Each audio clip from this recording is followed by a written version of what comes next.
এই জন্য এবার নির্বাচনটা মা বন্ধুকে বলবো, আপনারা সবাই সকাল সকাল গিয়ে 12 ফেব্রুয়ারি সকাল সকাল আপনারা মা বন্ধুকে একটা টিম বানায়, ঘরে সবার যারা ভোটার আছে ওই ভোটার গুলো মা বোনদেরকে একসাথে পেলেন, আলগা আলগা না, প্রত্যেকটা পরিবার আপন জনদেরকে নিয়ে একসাথে যাইবেন, একসাথে আইবেন। এটা কুলু ফিসিল মিকাফা সাদাকাল্লাহুল আলিয়্যুল আযীম ওয়া সাদাকা রাসূলুহুন নবিয়্যুল হাবিবুল কারীম। উপস্থিত উঠান বৈঠকে ডানে বামে সামনে পিছনে অনেক, আপনারা ইতিমধ্যে শুনেছেন যে আমাদের আজকে এখানে বসার উদ্দেশ্য কি।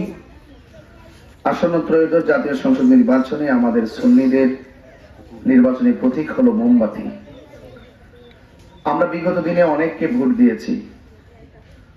আমি জানি না আজকে আমি যেভাবে আপনাদের মাঝে আসছি একজন এমপি প্রার্থী হয়ে, এইভাবে কেউ হেঁটে আসছে কিনা, এইভাবে বাড়ি থেকে আসছে কিনা, এইভাবে কেউ বসছে কিনা আমি জানি না। আপনাদের দোয়া আর সাহস নিয়ে আমি প্রতিদিন ঘর ঘর বাড়ি বাড়ি রাস্তাঘাটে দোকানপাটে সকাল 7টায় বের হলে রাত্রে 3টা পর্যন্ত শুধু এই কাজই করি, এবং প্রত্যন্ত এলাকাগুলো ঘুরে ঘুরে আমি দেখে দেখে কিছু অভিজ্ঞতা নিচ্ছি যে মানুষ কত কষ্ট করে তাদের জীবন নির্বাহ করে।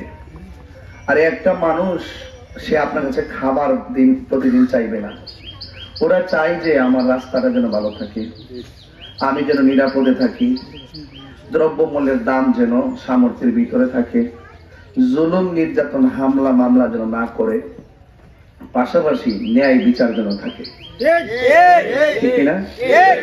এটাই কিন্তু মূলত জনপ্রতিনিধি খেয়াল করার কাজ। তো আমি এলাকা ঘুরে ঘুরে অনেক রুট ম্যাপ গুলো করতেছি যে কোন এলাকাগুলো কেমন। যদি আল্লাহ আমাকে আপনাদের দোয়ার সমর্থনে মোমবাতি প্রতীককে বিজয়ী করে আমি যদি আপনাদের প্রতিনিধি হতে পারি, ওই যে আমি ঘুরে ঘুরে যা দেখেছি সেইগুলোকে সুন্দর করা, সেগুলোকে প্রস্তুত করা আমাকে বলতে হবে না, আমার নিজের দায়িত্ববোধের জায়গা থেকেই এগুলো করে দিব ইনশাআল্লাহ। আর বিশেষ কথা হলো, আমি আপনাদের এলাকায় যখন, আজকে তো নতুন না, অনেক বছর ধরে আসি, ওয়াজ মাহফিল আপনারা হাজার হাজার মানুষ আসেন, অশ্রুসিক্ত নয়নে চোখের পানি ফেলে কান্না করেন, মায়ের ওয়াজ যখন করি আপনারা কান্না করেন, আমরাও কান্না করি, কবর ওয়াজ যখন করি আপনারা অনেক কান্না করেন, আমরাও কান্না করি। তো দীর্ঘদিন পর্যন্ত আপনাদেরকে নিয়ে আধ্যাত্মিক চর্চা, নীতি নৈতিকতার আলোকে জীবনকে পরিবর্তনের চর্চা, কোরআন সুন্নাহর আলোকে সমাজ ব্যবস্থাপনায় কিভাবে আপনার সন্তান মাদক থেকে দূরে থাকবে, নেশা থেকে দূরে থাকবে, মা বাবার খেদমত করবে, ভালোভাবে চলবে, স্বামী স্ত্রী কিভাবে ব্যবহার করবে, সন্তান তার মায়ের সঙ্গে কি ব্যবহার করবে, এই কথাগুলো আমি দীর্ঘদিন বলে আসছি। আলহামদুলিল্লাহ আপনারা আমাকে এমন ভাবে গ্রহণ করেছেন যে আপনারা মনে করেছেন দিন ধর্মের প্রয়োজনে, নিজের জীবনের প্রয়োজনে কথাগুলো খুবই গুরুত্বের সাথে দরকার, এই জন্য বারবার আমি এসেছি, আপনারা দেখেছেন, ঠিক না? তো এই জন্য আমি আশা করছি, যেহেতু আমি আপনাদেরকে নিয়ে কোরআন সুন্নাহর আলোকে নিজের নৈতিকতার পরিবর্তনের উন্নয়ন করার চেষ্টা করে এই পর্যন্ত এসেছি, তা আমি চাই যে বর্তমান যে রাজনৈতিক অস্থিরতা শুরু হয়েছে, সুন্নিদেরকে মাইনাস ফর্মুলায় রেখে যেভাবে বৈষম্য সৃষ্টি করা হয়েছে, রাজনীতির নামে যেই সমস্ত রক্তের খেলা শুরু হয়েছে, আমরা এই রক্তের খেলা বন্ধ করতে চাই, সম্প্রীতিময় বাংলাদেশ গঠন করতে চাই। নারী সমাজ, মা বোনেরা তাদের আত্মমর্যাদা নিয়ে তারা এই বাংলাদেশে বসবাস করবে নিরাপদের সাথে। আর আমাদের এই তরুণ ছেলেরা তারা শিক্ষার আলোতে আলোকিত হবে এবং যাতায়াতের ব্যবস্থা হবে সুন্দর, এবং যেখানে জুলুম থাকবে না, নির্যাতন থাকবে না, নেশা থাকবে না, কোনো চাঁদাবাজ থাকবে না, দুর্নীতি থাকবে না, ভালোবাসার মাধ্যমে, সম্প্রীতির মাধ্যমে সমাজটাকে সাজাতে চাই। তো সেই জন্য আমি আজকে যে মানুষটিকে আপনারা 22 বছর পর্যন্ত মহব্বত করেছেন, ভালোবেসেছেন, সেই মানুষটা আজকে নির্বাচনে এসেছে। কেন এসেছে? একটা মাত্র কারণে এসেছে, সার্বভৌমত্ব সুরক্ষা, ধর্মদ্রোহীদের বিরুদ্ধে, ধর্মদ্রোহী যারা ধর্ম নিয়ে যারা অপচর্চা করে, এই অপচর্চা বন্ধ করে একটি সুন্দর ধর্মের মেসেজ দিয়ে মানুষকে বুকে টেনে নেওয়া, মানবতার মাধ্যমে ইনসাফ ভিত্তিক সমাজ প্রতিষ্ঠা করা, যেন প্রত্যেকে যেন যার যার অধিকারগুলো সুষম বন্টনের আলোকে বুঝ পেতে পারে।